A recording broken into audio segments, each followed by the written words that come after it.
क्या होता है जब एक छोटा बच्चा धर्म के नाम पर हो रहे ढोंग को पहचान लेता है। ऋषि वाजश्रवा ने विश्वजित यज्ञ किया। नियम था कि अपनी सारी प्रिय संपत्ति दान करनी होगी, लेकिन जब दान का समय आया तो ऋषि ने लालच में आकर वो बूढ़ी और कमजोर गायें दान में दी जो दूध तक नहीं दे सकती थी। उनका 7 साल का बेटा नचिकेता ये सब देख रहा था। उसके मन में गहरा विषाद और दुख भर गया। उसने सोचा, ऐसा झूठा दान पिता को नरक में ले जाएगा।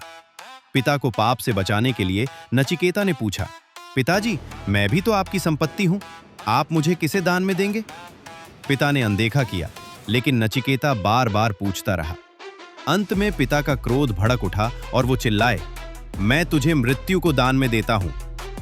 एक पिता के मुंह से निकला ये श्राप नचिकेता के लिए वरदान बन गया। मौत का दरवाजा खुल चुका था। क्या एक 7 साल का बच्चा यमराज का सामना कर पाएगा? पिता के वचनों का मान रखने के लिए 7 साल का नचिकेता जीवित ही यमलोक पहुंच गया। लेकिन मृत्यु के देवता यमराज वहां नहीं थे। बिना अन्न, बिना जल के नचिकेता यमलोक के भयानक दरवाजे पर 3 दिन और 3 रातों तक बैठा रहा। जब यमराज लौटे तो एक ब्राह्मण बालक को भूखा देखकर उनका हृदय कांप उठा। धर्मराज यम को अपने अतिथि के इस अनादर पर गहरा अपराध बोध हुआ। यमराज ने कहा, हे बालक, तुमने मेरे द्वार पर 3 रातें भूखे बिताई हैं।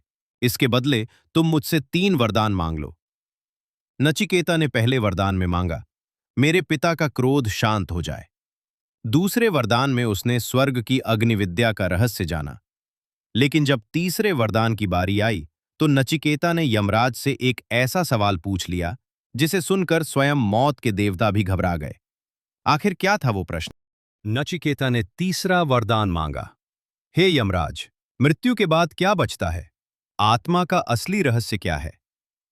यमराज ने उसे सोने के महल, अप्सराएं और लंबी उम्र का लालच दिया। लेकिन नचिकेता अडिग रहा। उसने सांसारिक सुखों के रास्ते यानी प्रेय को ठुकराकर परम सत्य के मार्ग यानी श्रेय को चुना। तब यमराज ने बताया, आत्मा न कभी जन्म लेती है न कभी मरती है। यह शरीर नश्वर है, लेकिन मनुष्य इस शरीर से बंधा है, देव ऋण, पितृ ऋण और अपने कर्मों से। इन ऋणों को चुकाने और श्रेय मार्ग पर चलने के लिए उम्र की नहीं, ज्ञान की जरूरत होती है।